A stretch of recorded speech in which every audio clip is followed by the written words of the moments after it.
Hello everyone. तर आज होती नवरात्राची 5वी माळ. आम्ही आमच्या एका मैत्रिणीच्या घरी गेट टुगेदर करणार होतो.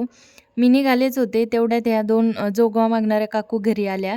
तर मग मी त्यांना उपवासाचा शिदा दिला, शेंगदाणे, साबुदाणा, तेल असं सगळं दिलं. त्यांना साड्या दिल्या. मग मी त्यांना हळदी-कुंकू लावलं आणि त्यांचा आशीर्वाद घेतला आणि मग निघाले मैत्रिणीच्या घरी. मैत्रिणीकडे गेल्यावर तिला थोडीशी मदत करू लागली. नवरात्र असल्यामुळे सगळ्यांनाच उपवास होता, म्हणून आम्ही साबुदाणा खिचडी बनवत होतो. मी इकडं तिला स्वयंपाकात मदत करत होते, तसंच सगळ्याच मैत्रिणी तिला काही ना काही मदत करत होत्या. इथंही प्रिया बाळाला सांभाळत होती आणि बाकीच्या सगळ्या तोपर्यंत उपवासाचे ताट रेडी करत होत्या. त्यातच आमची थोडीशी मजा मस्ती पण चालली होती. सगळ्याजणी एक एक पदार्थ घेऊन येत होत्या. 1-2 महिन्यातून आम्ही असं गेट टुगेदर करतच असतो, त्यामुळे एकदम रिफ्रेश झाल्यासारखं वाटतं.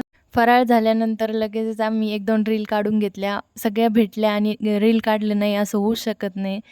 तर असा होता माझा आजचा व्हिडिओ. तुम्हाला कसा वाटला मला कमेंटमध्ये नक्की कळवा. भेटूयात नेक्स्ट व्हिडिओमध्ये. तोपर्यंत बाय बाय.